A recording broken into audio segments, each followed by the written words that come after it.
La team, je vous ai dit que je devais revenir avec d'autres vidéos concernant Makosso. Et là, je vais vous mettre la vidéo de Hervé Didier qui a décidé de répondre à ce marmailleur de M. Camille Makosso. La team, écoutez, je vous donne mon avis à la fin. Écoutez.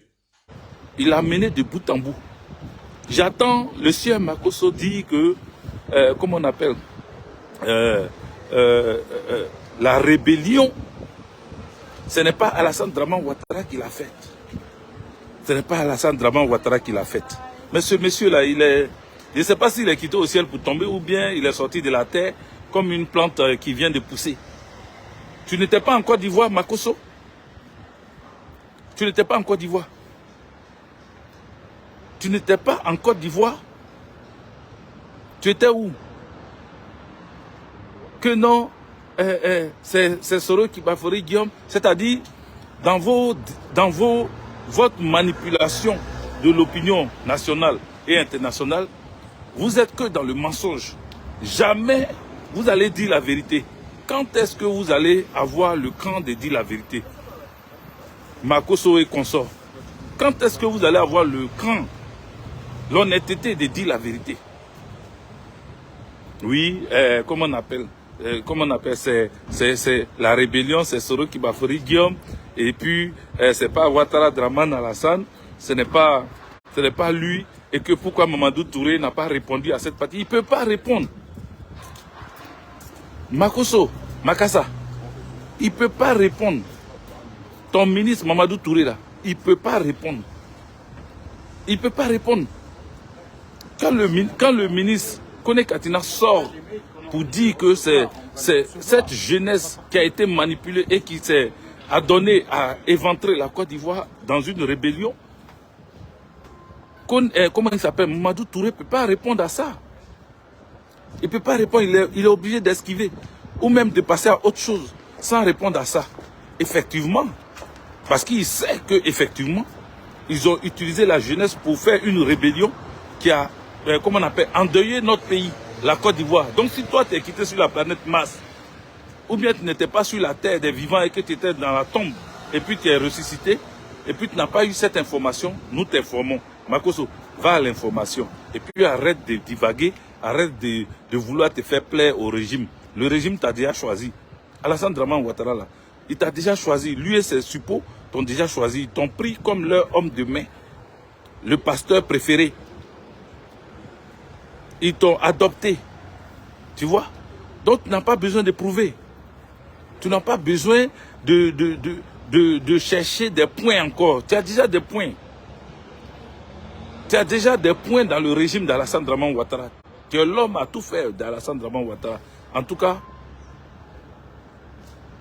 cas, en matière de discours, en matière de paroles, en matière de manipulation du peuple, en matière de mensonges sur les réseaux sociaux, tu es l'homme à tout faire du régime Draman Ouattara. Parce qu'il n'a aucun pion, il n'a personne dans son groupe qui peut faire mieux que toi. Donc ils t'ont choisi et ils t'utilisent à bon escient. Ferme ta gueule et puis occupe-toi de ce qui te donne à manger. Voilà, maintenant si c'est venir vilipender le PPACI qui te donne à manger, si c'est pour venir, comment on appelle, chercher à te faire encore plus aimer, continue. Mais le peuple saura, la Côte d'Ivoire saura qui est dans le vrai et qui est dans le faux. Qui est dans le vrai et qui est dans le faux. La rébellion de la Côte d'Ivoire a éventré la Côte d'Ivoire. La rébellion a tué les Ivoirois. Makosso, si tu ne sais pas, tu es en train de te rendre complice de cette rébellion-là. Mais on va finir d'abord. Parce que le jour où on va commencer à juger les rebelles, ça sera les rebelles et leurs complices. Ça sera les rebelles et leurs complices qui seront jugés. Or, toi étant dans la complicité de la rébellion, toi étant celui-là peut-être, hein, je me demande même, c'est une question que je me pose. Est-ce que tu n'as pas été parmi ceux qui indiquaient, hein, les pasteurs, les hommes de Dieu à tuer au niveau des églises? Je me pose bien la question. Est-ce que tu ne fais pas partie des gens, de ceux-là qu'on consultait pour pouvoir donner des noms de certains hommes de Dieu à abattre? Parce que depuis que cette rébellion est arrivée et que la Côte d'Ivoire a été coupée en deux et que tu t'es retrouvé au Golf Hotel, Tu es devenu président d'un certain groupe de pasteurs, on ne sait pas c'est qui, on ne sait pas d'où ils sont sortis, où tu les as enlevés. Et puis toi, comment ils ont fait pour t'élire comme président, on ne sait pas d'où ça vient. Et tu es le président des pasteurs évangéliques. Parce que tu as rendu, tu as été, comme on appelle, désigné pour service rendu. Hein? Tu as été désigné pour service rendu à Alassane Dramane Ouattara. Les amis, pompez les cœurs. Pompez les cœurs. Voilà, pompez les cœurs pour sécuriser ce direct. Donc allez-y dire à ce monsieur, à ce mendiant qui se fait appeler pasteur. Allez-y dire à ce mendiant qui fait croire que lui, son argent, c'est pas ses business qu'il gagne. Allez-y lui dire que moi, j'ai dit, il n'a qu'à parler de ses culs et caleçons, de tout ce qu'il peut parler qui lui donne de l'argent. Il n'a qu'à parler de ça. Mais il n'a qu'à oublier le PPACI. Il n'a qu'à oublier le PPACI parce que nous, là, on n'a pas besoin de lui, sa bouche ou sa validation pour reconnaître qu'on a malmené un ministre d'une république fantoche, comment on appelle, d'un gouvernement fantoche surtout. Surtout, on n'a pas besoin de lui, sa validation. Voilà. Le ministre Kone Katina a malmené le sieur Mamadou Touré. Il a malmené. Il n'y a pas de comparaison à faire. Il a malmené. Voilà, cette rébellion-là. Regarde, ils ont sorti, comment on appelle, les statistiques, ils ont sorti les sondages pour dire que il y a plus de, c'est-à-dire après les Afghans qui font demande d'asile ici en France, après les Afghans, il y a des Turcs, il y a plein, et puis la Côte d'Ivoire est 4e. Genre, la Côte d'Ivoire n'est plus 2e parce qu'au départ, quand c'est sorti là, la Côte d'Ivoire était 2e pays après les Afghans. Après les Afghans. Mais ils ont tout fait pour dire, parce que ils n'ont pas, quand on leur dit, la Côte d'Ivoire est toujours 2e, hein. La Côte d'Ivoire est toujours 2e. Vous savez pourquoi? Parce qu'on n'a pas parlé des demandes, on n'a pas parlé de ceux qui demandent asile.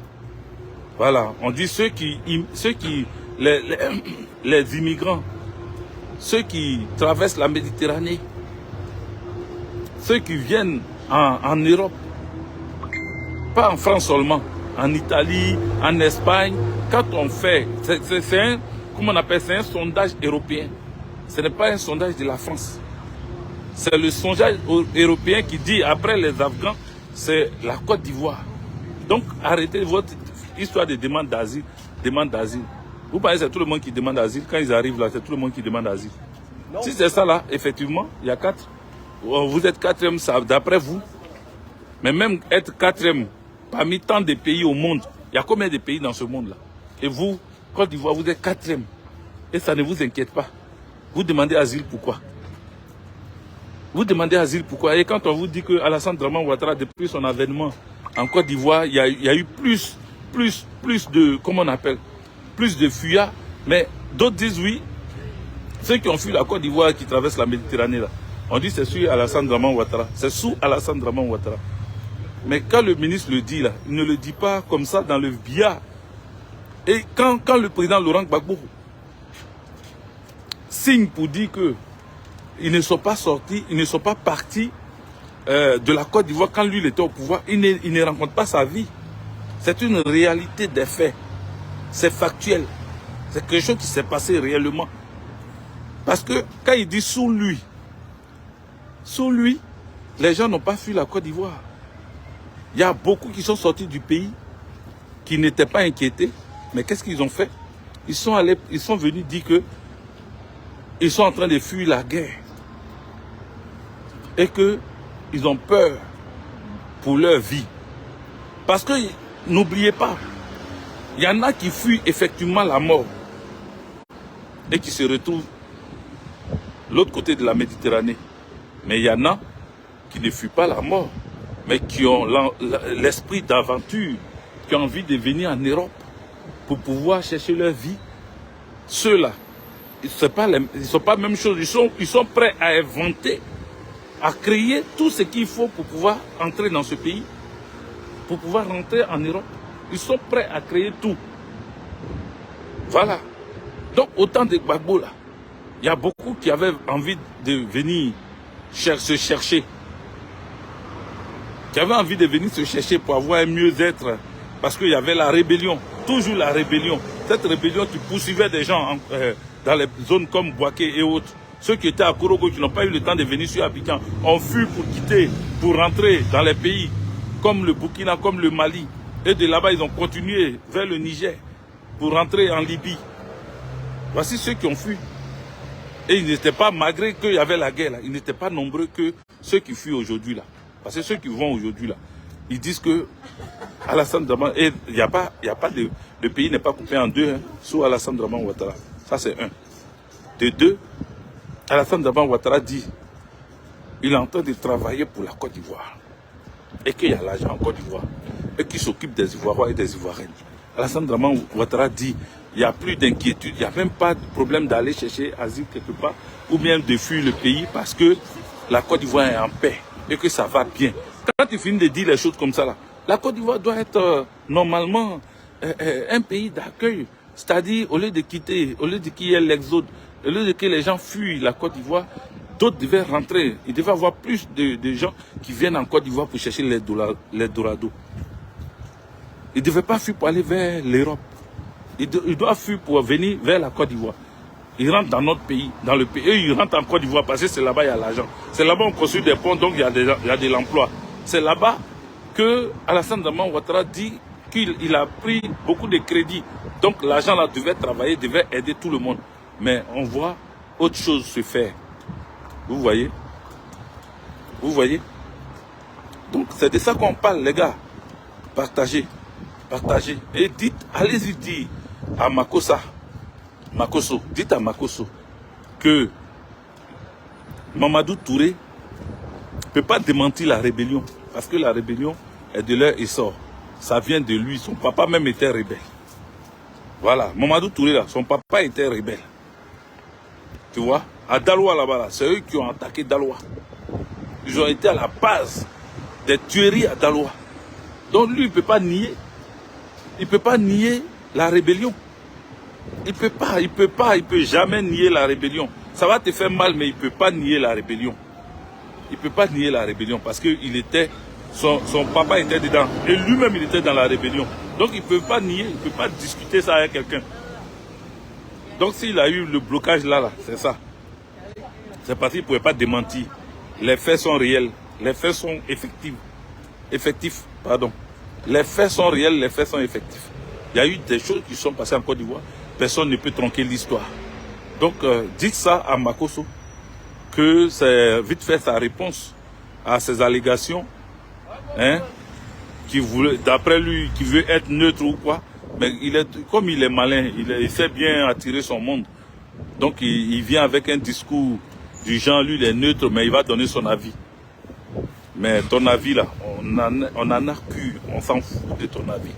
Ton avis ne nous intéresse pas. Comme tu mens au peuple, c'est pour ça qu'on vient rectifier le tir pour dire que tu es un menteur et qu'il ne faut pas que les gens t'écoutent.